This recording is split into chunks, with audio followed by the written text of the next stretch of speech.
Tell me, how many of the freelancers are in the house? Now, have you ever been ghosted by a client? That means after delivering your work, they stopped replying you. They're not paying you, even after tons of follow-ups. Has it ever happened with you? Babe, it's me. Because it's a biggest nightmare of a freelancer that what if I won't get paid? What if I get scammed by someone? And unfortunately, this is a very common trait. Many clients are, I don't know why they are doing this, but they hire freelancers, they make them work for the project, but at the end when it comes to process the invoice, they are not replying, they are just ghosting them.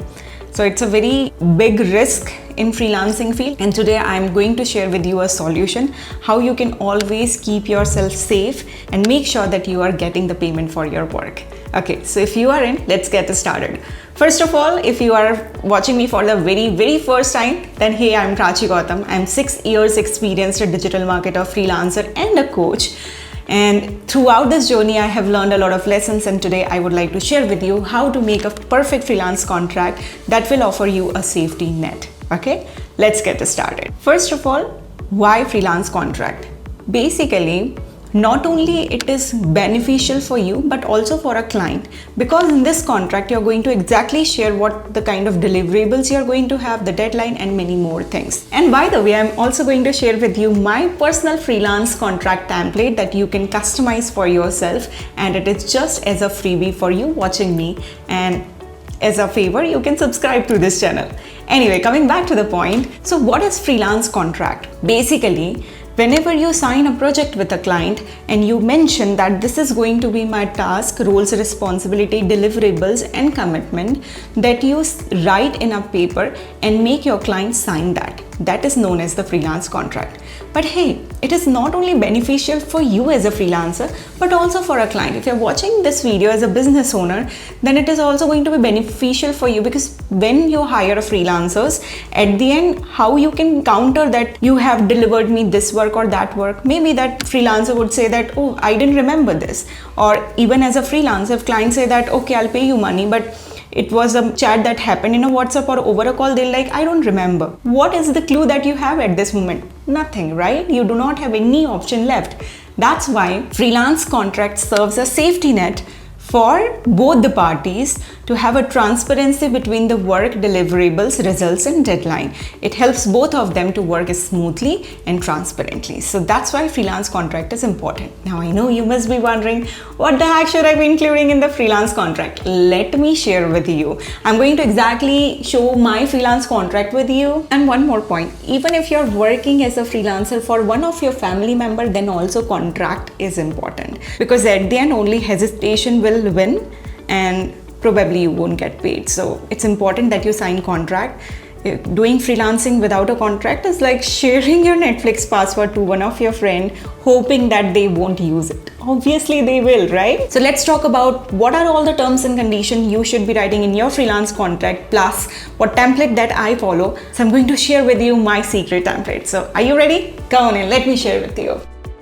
Alright, so these are the exclusive slides from my Freelancing 101 course, where I have shared what are the terms you must include in your contract. So first of all, your roles and responsibility. Obviously, this is like a ground rule. You must be writing what's your task, what are the roles and responsibilities you will be having. Example, if you are a social media marketer and you're going to handle Instagram, then what exactly the task you're going to do, from let's say content strategy to replying to the DMs and the comments, sharing 3 story ideas per day, whatever it is. So make sure that you're giving a list of what exactly will be your roles and responsibilities, including tasks. Okay. And then the second is amount of work, which is very important. Let's say again, if you are working as a social media marketer, you have to mention that I'm going to come up with 30 content ideas for you or 20 content ideas for you. If you're a content writer, I'll be writing 8 blogs for you a month or 10 blogs for you a month. So exactly writing the amount of work is crucial. At the end, client should not be claiming you like, oh, so you are not sharing every single day. That clarity should be mentioned before, that I am going to deliver you 20 posts or 30 posts, or if I'm writing a web copy for you, so monthly I'll be writing 10 pages. So that amount of work should be clarified. Third is deadline. And this is also my personal experience. Deadline is very important. And and not only for an entire project or monthly, but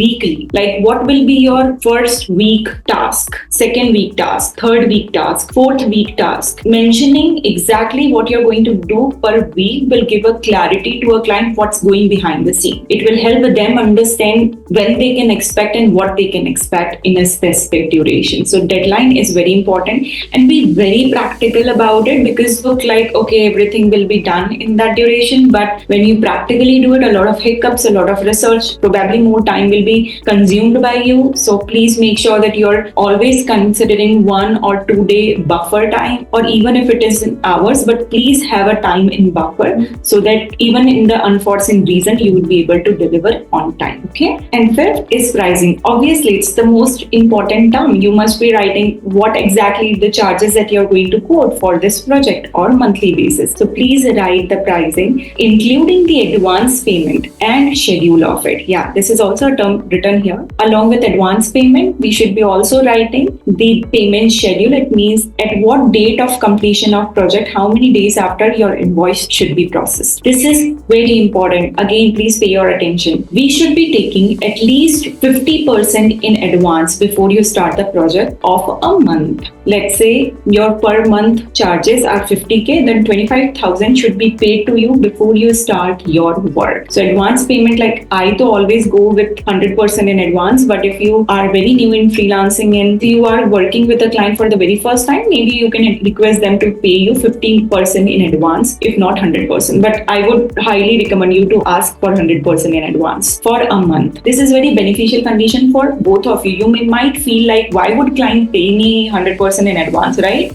They will. I'll tell you the reason why it is beneficial for them as well. Let's say you got the 100% in advance for a month. You are working. Okay. Now, let's say today is the 30th and tomorrow the new month is going to start. And if the client think that I don't feel like she can work or something like that, they will pause the contract. So they are not paying you for the next month. They only paid you for what you have worked till now. So they are also in the safest place, and you as well. You got what you actually worked for that 30 days. So it's very important that in your contract you write the payment schedule, advance payment, and exactly the pricing breakdown of your project. Okay. Now, next point is ownership and copyright. As a client will authorize your content, or you want to take the credit solely. Okay. This is especially for the content writers. When you offer your work to a prospect, would you like to take the credit, or are you giving complete copyright or ownership to your prospect? Most of the time we have to give them, but let's say if it is your clause that you are writing for their magazine or something and you want to get the credit, then definitely you can ask. Let me tell you a real example. So one of my video editors who is editing my videos, he has one condition that at the end of your description, could you please place that edited by and my Instagram handle name. So this is the kind of term he has shared, that I want to take the ownership of the video editing. And it's like, okay, fine. So you have to understand that what kind of ownership would you like to give to a prospect and what would you like to keep it to yourself. Next is number of revision. I know this is very important point, right?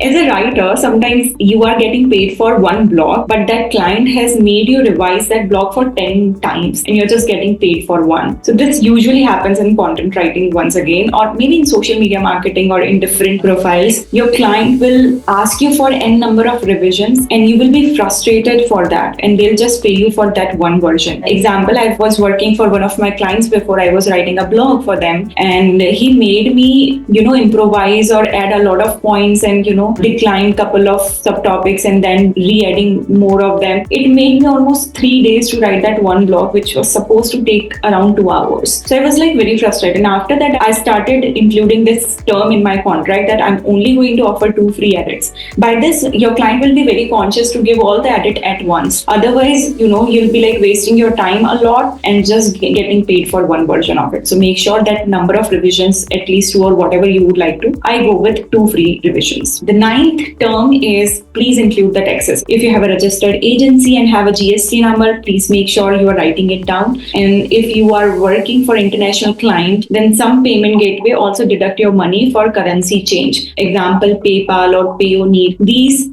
specific payment gateway which I use for getting payment from international client, and it deduct 9%. So I always write in the contract that the pricing is exclusive or inclusive the taxes. And 10th is the termination policy for you as a freelancer and for a client. You should be writing for both of them, for both the parties, on behalf of both the parties.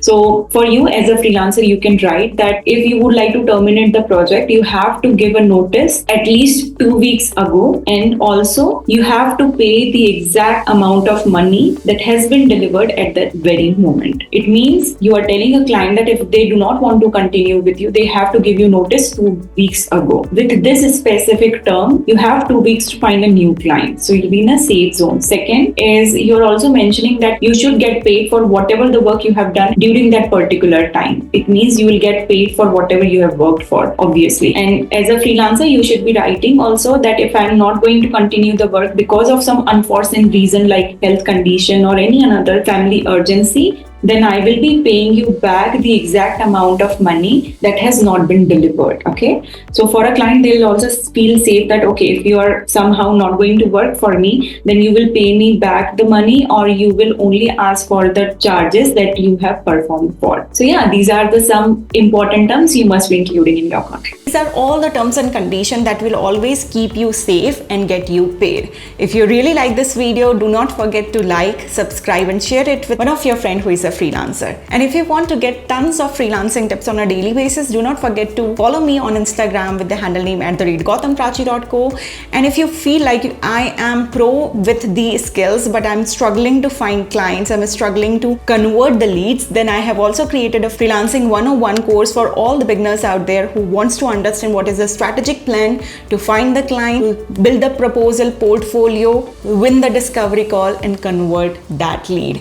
That particular course link is also listed in the description box, and if you would like to chat with me personally, then you can also hop into the free counseling session. So what else do you need? Come on in. Let's skyrocket the freelancing. Yes? Awesome. See you in my next video then. Till then, take care of yourself and have a safe freelancing. Okay?